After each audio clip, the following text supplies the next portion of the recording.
Nossa, quantas entrevistas maravilhosas. Ficamos Nicole aqui Kidman, Jason Bateman, Whoopi Goldberg. Nossa, com lendas, muitos ídolos. Ficamos com uma certa inveja.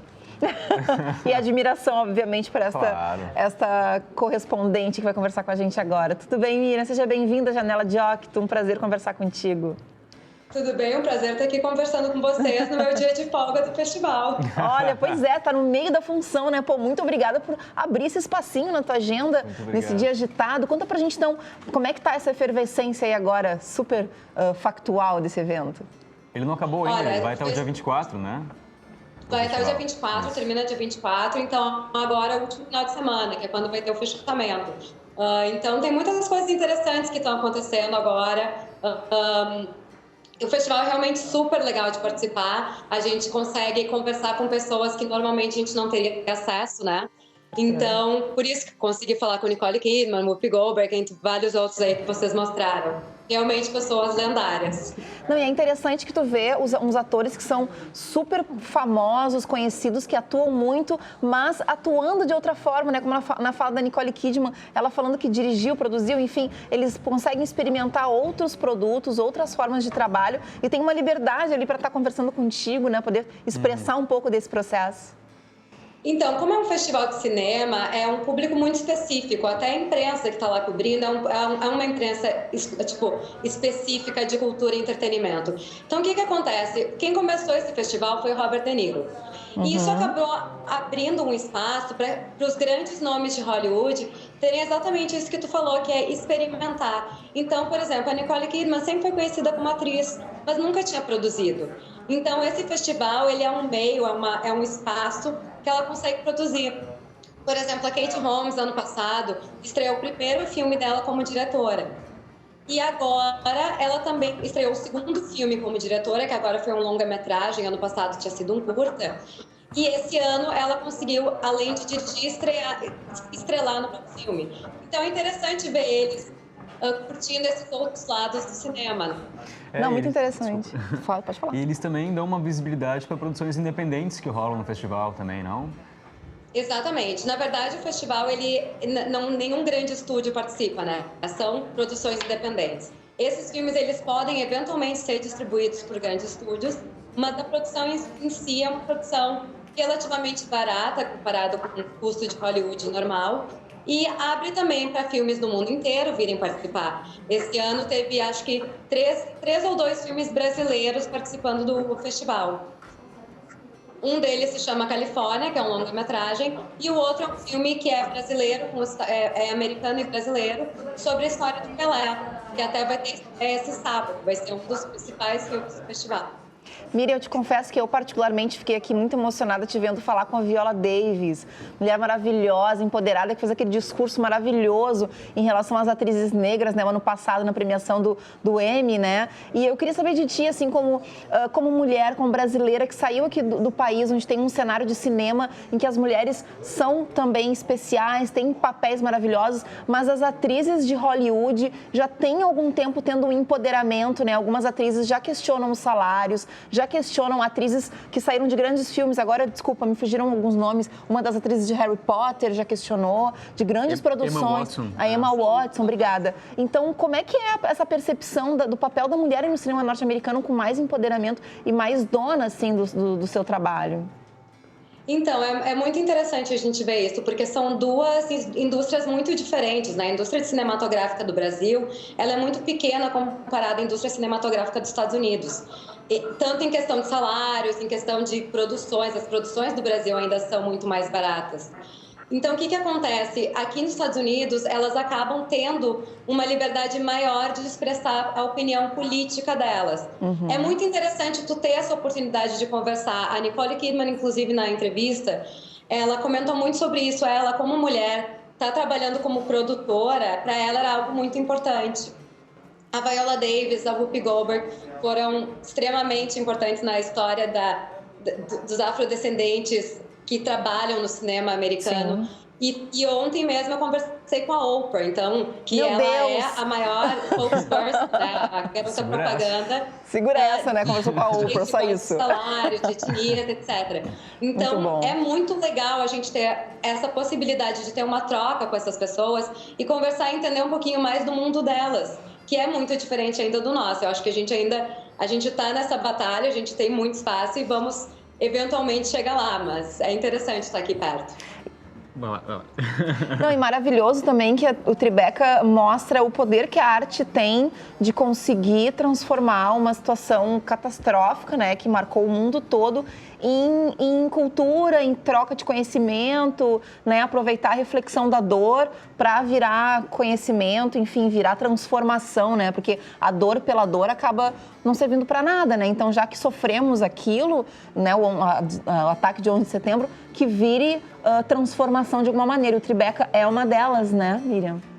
Uma coisa muito interessante sobre o Tribeca é que ele mostra um pouco desse espírito americano e principalmente do nova-iorquino. O nova-iorquino tem essa coisa de cuidar da sua própria cidade. O que acontece? Assim como alguns anos atrás o Walmart tentou entrar na cidade, houve uma votação que foi contra a chegada do Walmart, porque o Walmart entrando na cidade ia quebrar os pequenos mercados de esquina, que é uma coisa bem tradicional da cidade.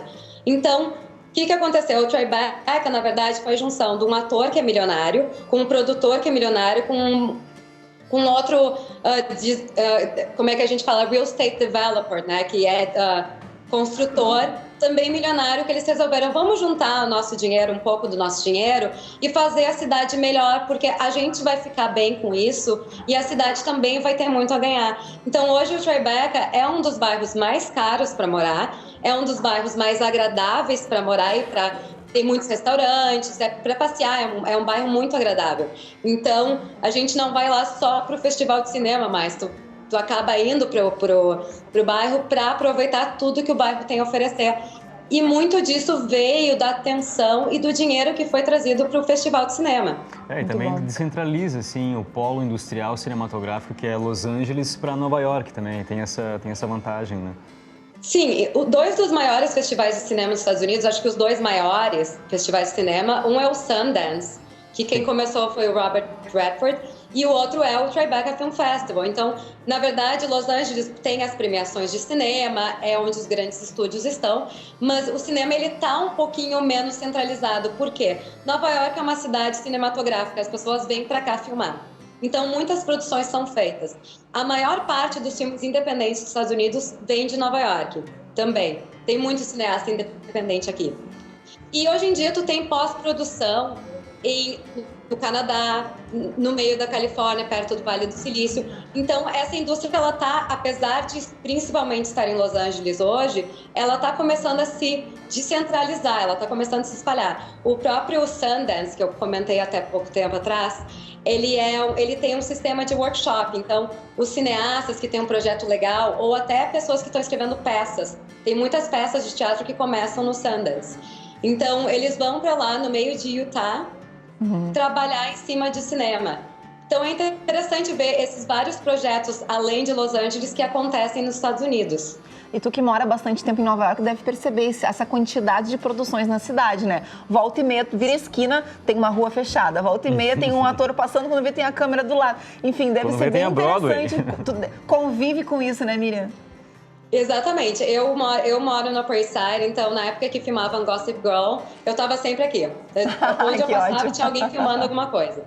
E também, assim, a cidade é cenográfica. Então, às vezes tu tá assistindo um filme e aparece alguma coisa de Nova York e tu reconhece o restaurante, a cidade, enfim. Todo dia tu corre o risco, né? Eu brinco, não corre o risco porque é bom. Mas dá pra encontrar alguém famoso pelas ruas. Que legal. Bom, e a gente está conversando com a Miri especificamente sobre o Tribeca, mas ela tem conteúdos constantes no site Funny Girl, né, Miriam? Que dá para acompanhar. Tem vídeos muito legais, entrevistas ótimas. Inclusive, ela até acha uns brasileiros ali em Nova York, em grandes produções.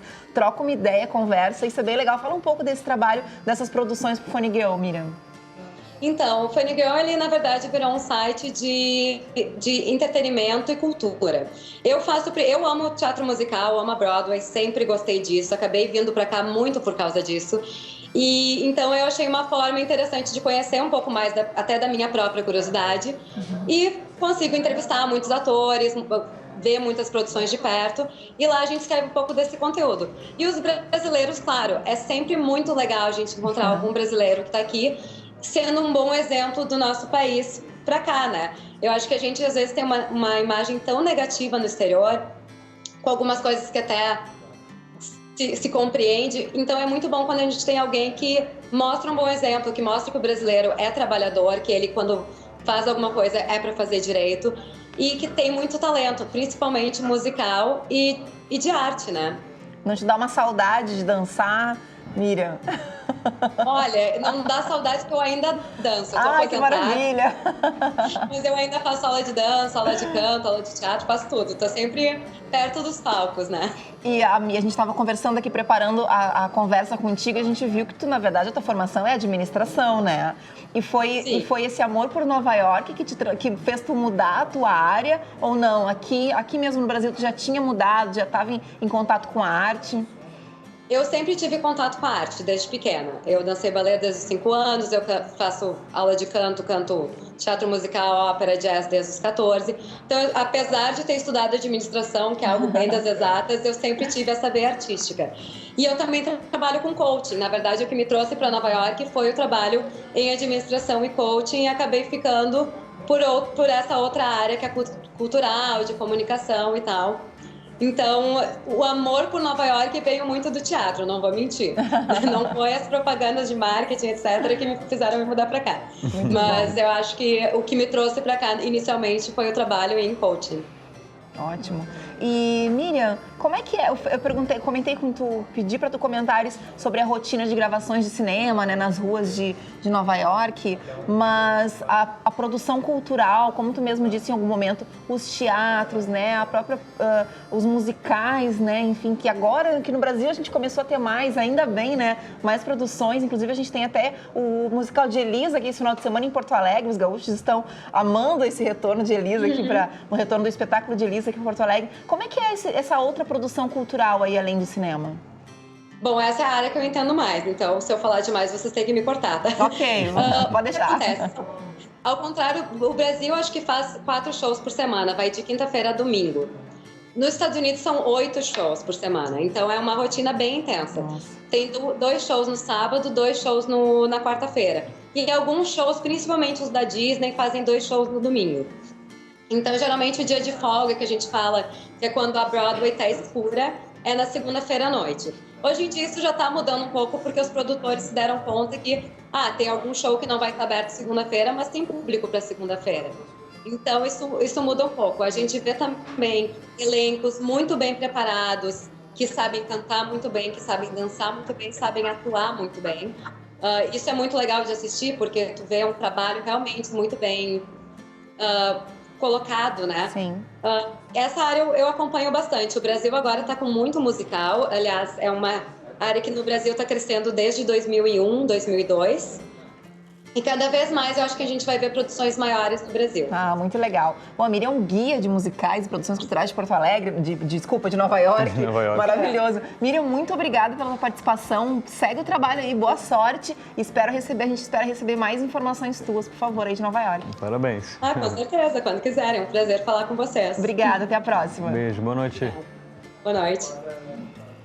Que legal, né? Saber que tem um festival que está engrandecendo a cidade, recuperando uma cidade de arte e transforma, maravilhoso, né? E legal ter uma brasileira lá que pode trazer pra gente mais informações. Claro, além de mais jornalistas também, né, que devem estar lá aqui do Brasil. Mas a Miriam abriu um espacinho na agenda, né, no meio do festival, que deve ter muita coisa acontecendo, para conversar aqui com o Octo. Foi maravilhoso.